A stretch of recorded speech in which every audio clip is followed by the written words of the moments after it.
Have you ever wondered who invented organ transplantation and how doctors learned to replace failing parts of the human body? The story of organ transplant is not the work of a single inventor, but a journey of scientific breakthroughs driven by curiosity, courage, and persistence. For centuries, the idea of replacing body parts existed only in myths and experimental surgery. Early attempts in the 1800s focused on skin grafts, where doctors tried transferring tissue from one area of the body to another. These experiments showed that living tissue could sometimes survive relocation, but they also revealed a major obstacle: the immune system. When tissue came from another person, the body often rejected it. The modern era of organ transplantation began in the 20th century. A major milestone occurred in 1954 when Surgeon Joseph Murray performed the first successful human organ transplant at Brigham and Women's Hospital. The operation involved transplanting a kidney between identical twins. Because their genetic makeup was nearly identical,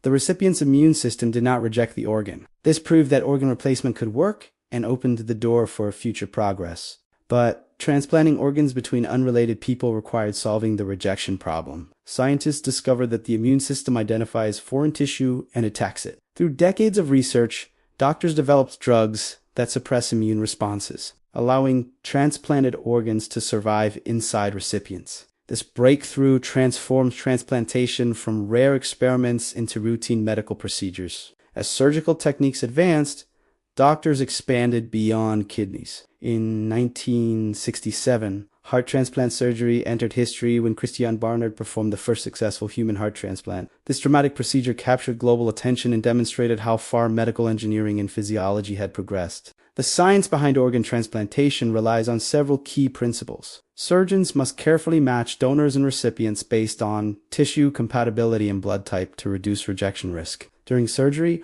organs must be preserved outside the body using cold storage solutions that slow cellular damage. Precision techniques reconnect blood vessels and tissues so circulation can resume quickly once the organ is implanted. Today, transplantation includes kidneys, hearts, livers, lungs, and more. Advances in imaging, surgical robotics, and biotechnology continue to improve success rates. Researchers are even exploring lab-grown tissues and bioengineered organs to address donor shortages. What began as experimental surgery has become one of modern medicine's most remarkable achievements, a fusion of biology, engineering, and innovation that saves millions of lives. The invention of organ transplantation wasn't a single moment, but a series of breakthroughs built upon each other, transforming an impossible idea into reality. It stands as a powerful example of how science evolves step by step, solving one challenge at a time until something extraordinary becomes possible.